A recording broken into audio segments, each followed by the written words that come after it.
దేశ ప్రజలకు కేంద్ర మంత్రి రామ్మోహన్ నాయుడు నూతన సంవత్సర శుభాకాంక్షలు తెలిపారు.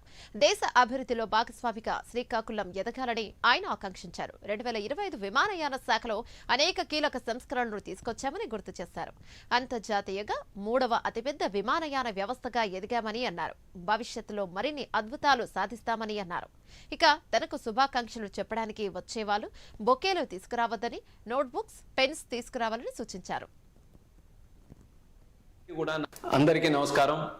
ముందుగా మీ అందరికీ నా హృదయపూర్వక నూతన సంవత్సర శుభాకాంక్షలు.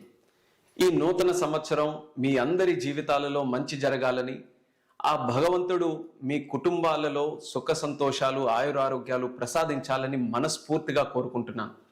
ఈ సందర్భంగా తెలుగుదేశం పార్టీ కార్యకర్తలకు, నాయకులకు, అభిమానులకు, ప్రజాప్రతినిధులకు, మిత్రులకు, శ్రేయోభిలాషులకు అందరికీ కూడా నాదొక చిన్న విన్నపం.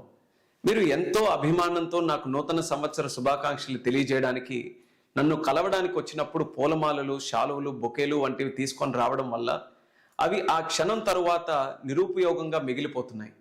వాటితో సన్మానిద్దాం అనుకునే వాళ్ళు బొకేలు కానీ శాలువలు కానీ కాకుండా వాటి బదులుగా నిరుపేద పిల్లలు భవిష్యత్తుని వెలుగు నింపే పుస్తకాలు కానీ, పెన్నులు కానీ, అటువంటి విద్యా సామగ్రి కానీ తీసుకొని వస్తే అవి పిల్లలకు ఉపయోగపడతాయి.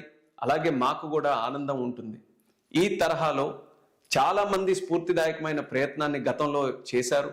కొంతమంది నాయకులు ఆచరించారు. అదే ప్రేరణగా తీసుకొని నేను కూడా ఈ కార్యక్రమానికి శ్రీకారం చుడుతున్నాను. ఈ నూతన సంవత్సరంలో అందరూ కూడా ఈ అంశాన్ని ఒక రెజల్యూషన్ లాగా తీసుకొని ఈ ప్రయత్నాన్ని కొనసాగిద్దాం.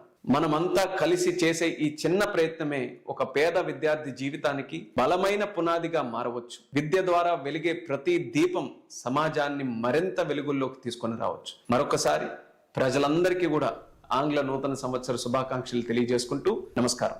అందరికీ నమస్కారం.